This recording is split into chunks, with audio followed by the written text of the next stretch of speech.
साथियों, आप सभी को नमस्कार। आप सभी का स्वागत है आपके अपने यूट्यूब चैनल शालू बाय आर्ट स्टडी। साथियों, आज हम जो है राजस्थानी शैली से संबंधित जो महत्वपूर्ण क्वेश्चन है, जिसमें 25 क्वेश्चन की ये सीरीज है, वो सॉल्व करने वाले हैं। तो आप इस वीडियो को ज़रूर देखें, आपके लिए बहुत ही महत्वपूर्ण होने वाली है। चलिए हम चलते हैं क्वेश्चन की तरफ। तो पढ़ लेते हैं पहला क्वेश्चन। जो जयपुर शैली है, जयपुर शैली पर सर्वाधिक प्रभाव किस शैली का है? तो जयपुर शैली पर सर्वाधिक जो प्रभाव है, कंपनी शैली, बंगाल शैली, मुगल शैली या पहाड़ी शैली? तो जयपुर शैली पर जो सर्वाधिक प्रभाव पड़ा था वो मुगल शैली का पड़ा था। किस शैली का? मुगल शैली का पड़ा था। ऑप्शन नंबर सी सही हो जाएगा। आगे देखते हैं क्वेश्चन नंबर 2। हाड़ा राजाओं की राजधानी रही। हाड़ा राजाओं की जो राजधानी रही थी, मेवाड़, जयपुर, बीकानेर या बूंदी? तो जो हाड़ा राजाओं की राजधानी रही थी वह थी बूंदी। आगे देखते हैं क्वेश्चन नंबर 3। ढोला मारू विषयक चित्र किससे संबंधित है? तो जयपुर शैली, किशनगढ़ शैली, मेवाड़ शैली या मालवा शैली? तो ढोला मारू जो चित्रण है, वैसे तो जो मारवाड़ शैली है उसमें चित्रित किया गया है, लेकिन उसके बाद भी मेवाड़ शैली में भी इसका चित्रण किया गया था। इसमें ऑप्शन नहीं होने के कारण मेवाड़ शैली सही हो जाएगा। जो ढोला मारू चित्रण है, यह ऊंट पर सवार चित्रित है, जो राजा और रानी का चित्र है। राजा और रानी का यह चित्र है। आगे देखते हैं, किशनगढ़ शैली का प्रसिद्ध चित्रकार कौन था? निहाल चंद, मंसूर, दसवंत, गोवर्धन दास? तो जो किशनगढ़ शैली का प्रसिद्ध चित्रकार था वह था निहाल चंद। कौन था? निहाल चंद। आगे देखते हैं, निहाल चंद किस राजा का दरबारी चित्रकार था? राज सिंह, राम सिंह, इनमें से कोई नहीं, या सावंत सिंह? जो निहाल चंद था वह सावंत सिंह का दरबारी चित्रकार था। सावंत सिंह का दरबारी चित्रकार था, और यह सावंत सिंह जो थे किशनगढ़ शैली से संबंधित थे। किशनगढ़ शैली के ये राजा थे। अब आगे देखते हैं, राजस्थानी शैली का दूसरा नाम क्या है? तो राजस्थानी शैली का किशनगढ़ शैली, बीकानेर शैली, मेवाड़ शैली या हिंदू शैली? तो जो राजस्थानी शैली का दूसरा नाम है वह है हिंदू शैली। हिंदू शैली। Question number 7। मेवाड़ शैली की प्राचीनतम कृति कौन सी है? भगवत पुराण, भ्रमर गीत, रामचंद्रिका या सुपासना चर्यम? तो जो मेवाड़ शैली की प्राचीनतम कृति मानी जाती है वह है सुपासना चर्यम। आगे क्वेश्चन है, फड़ संबंधित है। फड़ किससे संबंधित है? राजस्थानी लोक कला, आलेखन, पहाड़ी चित्रकला या मुगल कला? जो फड़ संबंधित है वह राजस्थानी लोक कला से संबंधित है। फड़ जो राजस्थानी लोक कला से संबंधित है, कहाँ से है? राजस्थान के किस स्थान से है? तो भीलवाड़ा से यह संबंधित है, भीलवाड़ा। आगे देखते हैं, मेवाड़ शैली का प्रमुख केंद्र कौन सा था? उदयपुर, अजमेर, कोटा, बूंदी या जयपुर? तो जो मेवाड़ शैली का प्रमुख केंद्र था वह था उदयपुर। जो कोटा बूंदी है यह हडोती शैली के अंतर्गत आ जाते हैं, और जो जयपुर है, और जयपुर अजमेर मारवाड़ जयपुर जो है यह ढूंढार शैली के अंतर्गत आ जाता है। ढूंढार शैली के अंतर्गत है, जो ये राजस्थानी शैली की मुख्य शैली है। अब आता है, किस प्रदेश की चित्रित हवेलियां विख्यात हैं? मध्य प्रदेश, महाराष्ट्र, राजस्थान या पश्चिम बंगाल? तो जो राजस्थान की हवेलियां हैं वह विख्यात है। अब आगे देखते हैं क्वेश्चन नंबर 11। राजस्थानी लघु चित्रण में किस प्रकार के रंग का प्रयोग हुआ है? तैल रंग का, एक्रेलिक रंग का, जलीय रंग का या टेम्परा रंग का? तो जो राजस्थानी लघु चित्रण है उसमें टेम्परा रंग का प्रयोग किया गया है।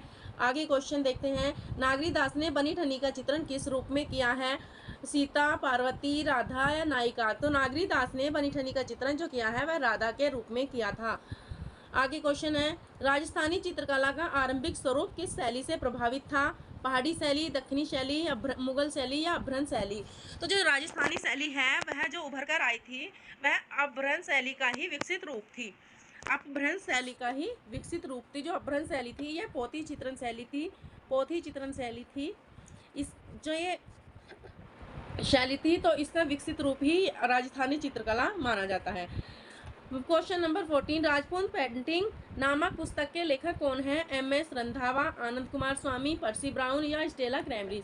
तो राजपूत पेंटिंग जो है यह आनंद कुमार स्वामी की पुस्तक है, यह 1916 में इन्होंने प्रकाशित की थी।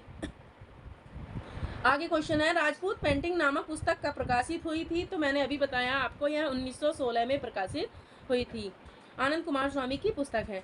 अब कोटा शैली का प्रसिद्ध चित्र है, कोटा शैली का जो प्रसिद्ध चित्र है पक्षियों का शिकार, रसिक प्रिया, रागमाला या पशुओं का शिकार। जो कोटा शैली थी, कोटा शैली में अधिकतर जो चित्र बनाए गए हैं वो शिकार से संबंधित ही बनाए गए, तो यहाँ पर ऑप्शन नंबर डी सही हो जाएगा, पशुओं का शिकार।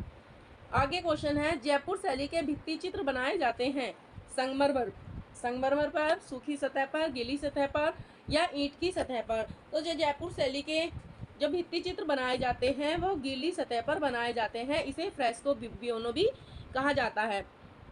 जो जयपुर शैली थी, यहाँ पर फ्रेस्को माध्यम में चित्रण कार्य किया गया था। जो भित्ति चित्र बनाए गए थे फ्रेस्को माध्यम में बनाए गए थे, जो कि फ्रेस्को बियोनो विधि द्वारा, फ्रेस्को बियोनो विधि में गीली सतह पर भित्ति चित्र बनाए जाते हैं। अब आता है, जयपुर फ्रेस्को चित्रण निम्न में से वर्तमान में किस केंद्र पर सिखाया जाता है? वनस्थली, मद्रास, मुंबई या वाराणसी। तो जयपुरी फ्रेस्को चित्रण जो है वह वनस्थली में सिखाया जाता है। आगे क्वेश्चन देखते हैं, यूरोपीय फ्रेस्को चित्रों की तकनीक का प्रभाव भारत के किस शैली पर पड़ा? बंगाल शैली, मुगल शैली, जयपुर फ्रेस्को शैली या पाल शैली। तो जो यूरोपीय फ्रेस्को चित्रों की तकनीक का प्रभाव था वह जयपुरी फ्रेस्को शैली पर पड़ा था। जयपुरी फ्रेस्को शैली में, जयपुर में ही क्या बनाए गए थे? फ्रेस्को शैली में चित्र बनाए गए थे। इटालियन फ्रेस्को पेंटिंग की तकनीक किसके समान है? अजंता भित्ति चित्र, बाघ चित्र या पहाड़ी चित्र या जयपुरी फ्रेस्को चित्र। तो इटालियन फ्रेस्को पेंटिंग जो है जयपुरी फ्रेस्को के समान है। आगे क्वेश्चन है, क्वेश्चन नंबर 21, निम्न में से किस शासक के समय नाथ संप्रदाय संबंधी चित्र बने? किशनगढ़ के नागरीदास या जयपुर के सवाई जयसिंह या जोधपुर के राजा मानसिंह या बूंदी के राव बूत सिंह। तो जो नाथ संप्रदाय संबंधी जो चित्र बनाए गए थे वह जोधपुर के राजा मानसिंह के समय में बनाए गए थे। ऑप्शन नंबर सी सही हो जाएगा।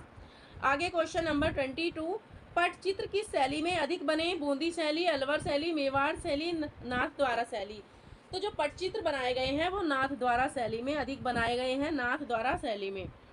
आगे क्वेश्चन नंबर 23, बनी ठनी चित्र किससे संबंधित है? कोटा शैली से, कंपनी शैली से, मुगल शैली से या किशनगढ़ शैली से। तो जो बनी ठनी है वह किशनगढ़ शैली से संबंधित है। जो बनी ठनी राजा के सौंदर्य का आधार रही थी किशनगढ़ शैली के, जिसमें बनी ठनी को राधा के रूप में दिखाया गया है। राधा के सौंदर्य का यह आधार रही थी, राधा के रूप में इसको दिखाया गया है। बनी ठनी को भारत की मोनालिसा भी कहा जाता है। अब आता है क्वेश्चन नंबर 24, पिछवाई लोक चित्र कहाँ का है? गुजरात, बिहार, कर्नाटक या राजस्थान। तो जो पिछवाई लोक कला है वह राजस्थान से संबंधित है। राजस्थान में कहाँ पर? नाथ द्वारा में ये संबंधित है, नाथ द्वारा से यह संबंधित है। पिछवाई किसके लिए चित्रित की जाती है? महल के लिए, मंदिर के लिए, गुफा के लिए या स्तूप के लिए। तो जो पिछवाई का संबंध है वह मंदिर से है। इसमें श्री कृष्ण भगवान जो श्रीनाथ जी के रूप में हैं, उसके जो पीछे पर्दे लगाए जाते हैं बड़े आकार के, तो उसे पिछवाई कहा जाता है। तो यह मंदिर से संबंधित है। राजा उम्मेद सिंह ने किस चित्र शैली को मौलिकता प्रदान की? राजा उम्मेद सिंह ने किस शैली को मौलिकता प्रदान की? तो बूंदी शैली को, अलवर शैली को या कोटा शैली को या किशनगढ़ शैली को। तो जो राजा उम्मेद सिंह थे तो उन्होंने कोटा शैली को मौलिकता प्रदान की थी। राजा उम्मेद सिंह को शिकार का बड़ा शौक था, तो यह कोटा शैली में जो है शिकार से संबंधित अधिक चित्र बनाए गए हैं। तो इन्होंने इस शैली को ही क्या किया? मौलिकता प्रदान की थी। अब साथियों, आपको ये वीडियो अच्छी लगी हो तो लाइक, शेयर, कमेंट जरूर करें और चैनल को सब्सक्राइब कर लें। आज से ही अगर आप और वीडियो चाहते हैं तो कमेंट में ज़रूर लिखें। धन्यवाद साथियों। आपको ये क्वेश्चन कैसे लगे ज़रूर बताएं और आपके कितने क्वेश्चन सही हुए कमेंट के माध्यम से ज़रूर लिखें।